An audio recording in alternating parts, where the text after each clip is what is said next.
ఐశ్వర్యమక్షరగతిం పరమం పదం వా కస్మైచిదంజలిభరం వహతే వితీర్య అస్మై నకించదుచితం కృతమిత్యధాంబ త్వం లజ్జసే కథయ కోయముదార భావః. అత్యంత పవిత్రమైనటువంటి ఈ ఫాల్గుణ మాసంలో శుభోదయ వేళలో దేవదేవుడైనటువంటి శ్రీమన్నారాయణుణ్ణి, కలియుగ ప్రత్యక్ష దైవమైనటువంటి శ్రీ వెంకటేశ్వర స్వామి వారిని పరిపరి విధాలుగా శరణాగతి చేస్తూ ఉత్తమమైన ఈ ఫల్గుణ మాస శుభోదయ సమయాన్ని మనం చరితార్థం చేసుకుంటూ ఉన్నాం. ఈ ఫల్గుణ మాసంలో మనందరి యొక్క ప్రధానమైనటువంటి కర్తవ్యం గోవిందుడి యొక్క ఆరాధన. గోవిందుణ్ణి ఎంతగా భక్తి ప్రపత్తులతో మనం అందరం ఆరాధన చేస్తామో అంత గొప్పదైనటువంటి ఫలాన్ని, భాగ్యాన్ని మనందరం కూడా పొందవచ్చు.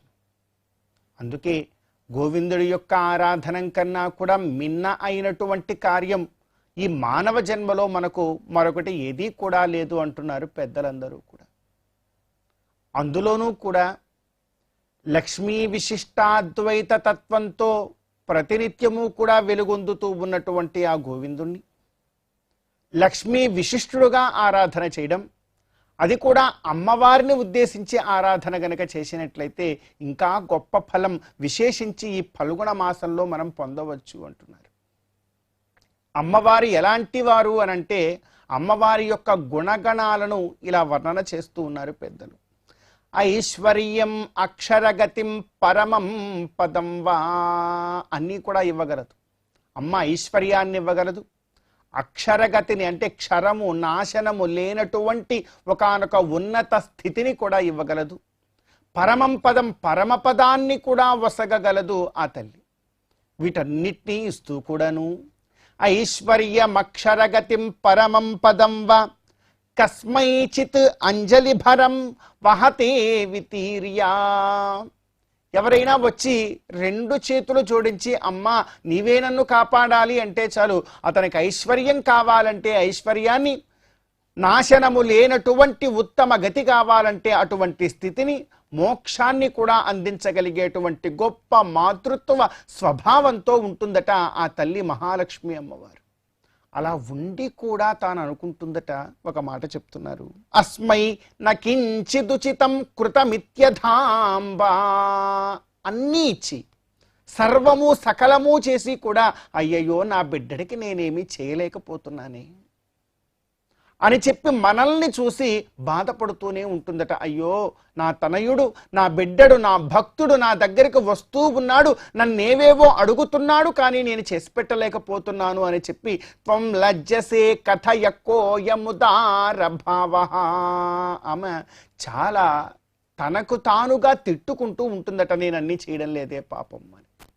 తిరుచానూరు దివ్యక్షేత్రంలో వేంచేసి ఉన్నటువంటి ఆ తల్లి యొక్క మనోభావం ఎలా ఉంటుందో ఎంతో చక్కగా ఇక్కడ తెలియచేస్తూ ఉన్నారు. ఏ విధంగా అయితే తన చంటి బిడ్డడు ఒకసారి ఏడవకానే అయ్యో నా బిడ్డకి ఆకలైందేమో అని చెప్పి తన యొక్క స్తన్యాన్ని పంచి కడుపు నిండా పాలని ఆ అబ్బాయికి చక్కగా తాగించినే కూడా అలా తాగి ఆదమరిచి పిల్లవాడు నిద్రపోతూ ఉంటే నిద్రపోతూ ఉన్నటువంటి తన యొక్క కొడుకు యొక్క శిరస్సు మీద ఒకసారి అలా నిమురుతూ సరిగా చూస్తున్నానో లేదో, నేనేమో చాలా రకాలైనటువంటి కార్యాలలో పడి నా బిడ్డని చూసుకోవడం లేదో ఏమో అని చెప్పి ఒక కన్న తల్లి తనను తాను నిందించుకున్నట్టుగా ఆ తల్లి కూడా మనల్ని కూడా చూసి మనకు అన్నీ ఇస్తూ కూడా నేనేమీ చెయ్యలేదేమో అని చెప్పి తనను తాను నిందించుకుంటుందట. అటువంటి గొప్ప విశాల హృదయము కలిగినటువంటిది ఆ మహాలక్ష్మి అమ్మవారు. అటువంటి అమ్మవారినే హృదయం మీద ఉంచుకున్నాడు కనుక లక్ష్మీ విశిష్టాద్వైత తత్వంతో కూడుకొని ఉన్నటువంటి ఆ గోవిందుడి యొక్క ఆరాధనం మనకు చాలా గొప్పది, అదే మనకు మోక్షాన్ని అందజేస్తుంది అని వైఖానస భగవచ్ఛాస్త్రం చెప్తూ ఉన్నది. కనుక వైఖానస భగవచ్ఛాస్త్రం ప్రకారం ఆ స్వామివారి యొక్క ఆరాధనాన్ని చేస్తూ ఈ ఫల్గుణ మాస శుభోదయ సమయాన్ని మనం చరితార్థం చేసుకుందాం.